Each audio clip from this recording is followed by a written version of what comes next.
Hello guys, என் பேர் Loki. Welcome back. இன்றைக்கி நாம் the evil god designs I own great ஹெல்லோட எபிசோடு 7க்குள்ளே போக போகிறோம்.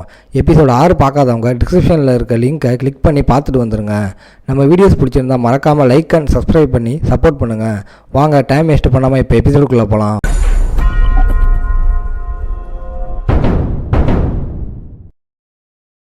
இந்த கிரியேச்சர் அந்த ஆளுங்களை வெறி கொண்டு தாக்குது. அவனுங்க திரும்பி அடித்தாலும் அதுக்குள்ளே ஒருத்தனை காலி பண்ணி விட்டுறான்.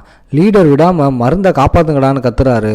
ஆனால் அவன் உடம்புலையும் சேஞ்சு தெரியுது. அவனும் சாம்பியாக மாறிட்டு இருக்கான். அவன் ஹீரோ அந்த நேரத்தில் அந்த குடோனுக்குள்ளே வரான். இந்த பில்ஸ் எல்லாம் என் சொந்த காசில் வாங்கினது, நீங்கள் அதை சும்மா திருட முடியாதுன்னு சொல்கிறான். அவன் அந்த ஆளுங்க கிட்ட கேட்குறான், ஏன் சாகிறதுக்கு இவ்வளோ அவசரப்படுறீங்கன்னு.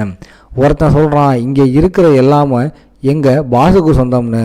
பில்ஸை சரண்டர் பண்ணிவிட்டு எவ்வளோ பணம் வேணாலும் வாங்கிக்கோன்னு அட்வைஸ் பண்ணுறான். உங்கள் ஆஃபர் எல்லாம் குப்பையில் போடுங்க, உசுறு மேலே ஆசை இருந்தால் இப்போவே ஓடிடுங்க, இல்லைனா சட்னி தானே நம்ம ஹீரோ வார்னிங் கொடுக்குறான். ஆனால் அந்த ஆளுங்க கேட்கல. போடா டேய்னு அட்டாக் பண்ண வராங்க. நம்ம ஹீரோ கண்ணுமிக்கிற கேப்பில் காற்றுல மாயமாக மறைஞ்சிடறான். நிமிஷமே அங்கே இருக்கிற பெட்டிக்கு மேலே கெத்தா வந்து நிற்கிறான் நம்ம ஹீரோ. மேலே இருந்த ஒரு பெட்டியை தட்டி திறக்கிறான். உள்ள மீன் நண்டு சாப்பாடு ஐட்டம் கொட்டி கிடக்குது. என்னடா இதுவும் உங்கள் பாஸ் ஒத்துதானு நக்கலாக கேட்குறான். அங்கே லீடருக்கு அந்த வைரஸ் தலைக்கு மேலே ஏறிடுது. மனுஷத்தன்மை போய் சாம்பியாக மாறிட்டு இருக்கான். உங்ககிட்ட இருந்து என்ன வேணும்னு கேட்குறான்.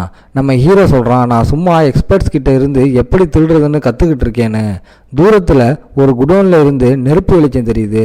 அப்புறம் சீன் அப்படியே ஒரு மேன்சனுக்கு மாறுது.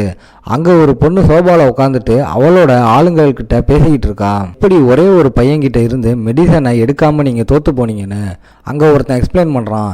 நம்ம ஹீரோ ஒரு சாதாரண ஆள் இல்லை, அவன் ஒரு மான்ஸ்டர் மாதிரி. அவன் சொல்கிறான், நம்ம ஹீரோ எப்படி அவங்கள குடோன்லேருந்து வெளியே துரத்துனான்னு.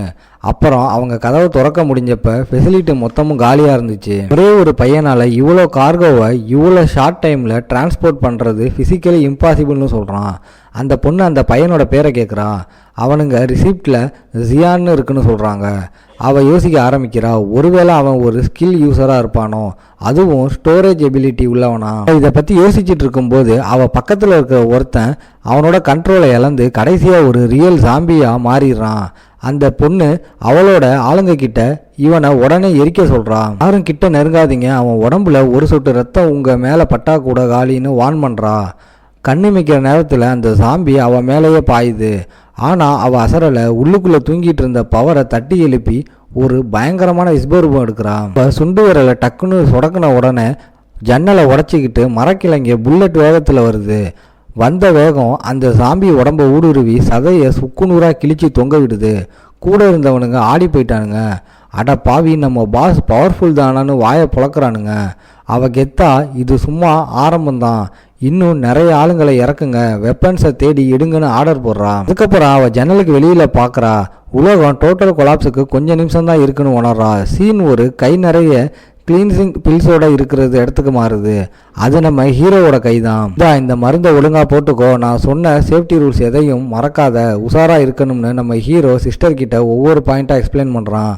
எல்லாத்தையும் உன்னிப்பாக கேட்டுட்டு, அண்ணா உண்மையை சொல்லு, நம்ம உலகத்துக்கு நிஜமாகவே என்னதாண்டா ஆக போகுதுன்னு கேட்குறா. இங்கே நின்று பேச நேரம் இல்லை பாப்பா, உடனே கிளம்பு, போகிற வழியில் முழு கதையும் சொல்கிறேன் வான்னு நம்ம ஹீரோ அவசரப்படுத்துகிறான். அதுக்கப்புறம் அவங்க போய்கிட்டு இருக்கும்போது அந்த பில்டிங் காரிடரில் 2 பேரும் நடக்கிறாங்க. காற்றுல ஒரு பயங்கரமான அட்மாஸ்பியர், மூச்சு முட்டுது. என்னடா இப்படி இருக்குன்னு பார்த்தா கண்ணுக்கு தெரியாமல் சுற்றிக்கிட்டு இருந்த ஈவில் ஸ்பிரிட்ஸ் எல்லாம் இப்போ பச்சையாக மனுஷங்க கண்ணுக்கு தெரிய ஆரம்பிச்சிருச்சு.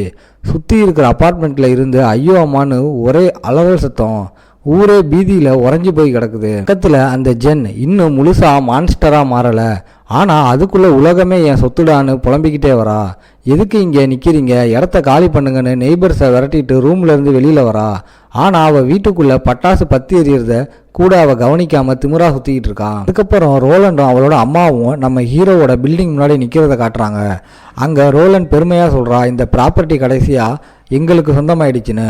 அதே நேரத்தில் நம்ம ஹீரோவும் அவனோட சிஸ்டரும் ஒரு டாக்ஸியில் ஏறி அவங்க டெஸ்டினேஷனுக்கு போயிட்டு இருக்காங்க. அவங்க அம்மா பத்திரமாயிருமான்னு பதறாங்க. ஆனால் அவள் காதிலே வாங்கலை. எனக்கு தான் ரியான் இருக்கானே, அவன் இருக்கும்போது எனக்கு என்ன பயம்னு தெனாவட்டா பதில் சொல்கிறா. ஆள் மொத்தமாக மாறிட்டா. முகத்தில் பிளாஸ்டிக் சர்ஜரி பண்ணி ஜப்பானிய பொம்மை சாகுரா மாதிரி மேக்கப் போட்டுக்கிட்டு வந்து நிற்கிறான். எல்லாமே அவளோட அழகை கூட்டுறதுக்காகத்தான். இந்த புது லுக்கில் பார்த்தா அவன் கண்டிப்பாக பழையபடி நம்ம வலையில் விழுந்துடுவான்னு அவங்க அம்மாவுக்கு செம்ம கான்ஃபிடென்ஸாக இருக்குது. திடீர்னு நம்ம ஹீரோவோட டாக்ஸி போகிறத பார்க்குறாங்க.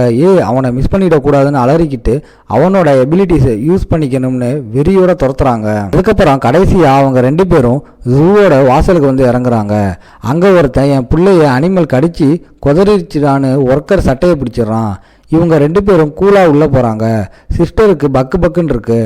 அண்ணன் ஊரே ஜாம்பியா அலையுது, நாம பாதுகாப்பான இடத்துல பதுங்காம எதுக்கு இந்த மாதிரி ஒரு இடத்துல வந்து மாட்டிக்கிட்டோம்னு கேட்குறான். ஹீரோ அவனோட போன ஜென்ம கஷ்டங்களை பற்றின டீட்டெயிலை ஷேர் பண்ண விரும்பலை. அவளை அந்த வழியில இருந்து காப்பாற்ற, அதனால் இப்போதைக்கு அவள் சொல்கிறத ஒத்துக்கணும். ஆனால் ஒளிஞ்சிக்கிறது நம்ம உயிரை நீண்ட நாள் காப்பாற்றாது. நாம் சர்வைவ் பண்ண உண்மையான ஸ்ட்ரென்த் வேணும்னு எக்ஸ்பிளைன் பண்ணுறான். உலகமே அழிய போகுது, என்னால் 24 மணி நேரமும் உனக்கு பாடி கார்டாக சுற்ற முடியாது. உன் உசுரை நீ தான் காப்பாற்றிக்கணும். அதுக்கு நீ ஸ்ட்ராங்காக மாறணும்னு ஹீரோ முகத்துக்கு நேராக நச்சுன்னு சொல்லிடுறான். அதுக்கு சிஸ்டர் அப்போதான் எனக்கு புரியுது.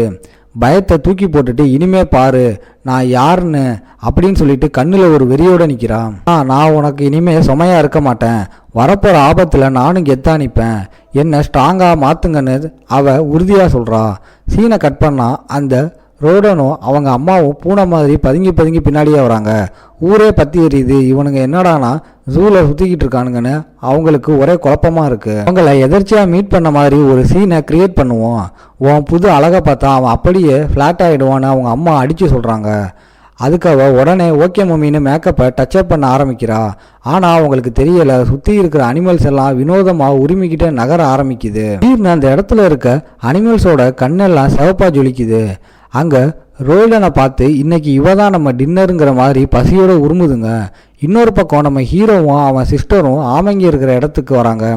அங்கே டோக்கனில் இருக்கிற சுடாஜி ஹீரோ கிட்ட ரகசியமாக சொல்கிறா, டே இங்கே ஏதோ ஒன்று ஸ்பெஷலாக இருக்குடா, பல வருஷத்து பழமையான வாசனை என் மூக்கில் ஏறுது. இங்கே பிளாக் பியர் டீமன் சொல்லுது, கப்பு அடிக்கும், ஆனால் ஆள் கல் மாதிரி ஸ்ட்ராங்கு, எங்களை விட பல மடங்கு ஆயுஸ் அதுக்குன்னு. ஹீரோவோட பார்வை அங்கே இருந்த நான் மேலே படுது.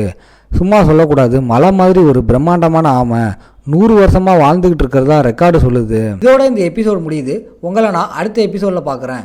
இந்த வீடியோ பிடிச்சிருந்தா மறக்காமல் லைக், ஷேர் அண்ட் சப்ஸ்கிரைப் பண்ணிடுங்க.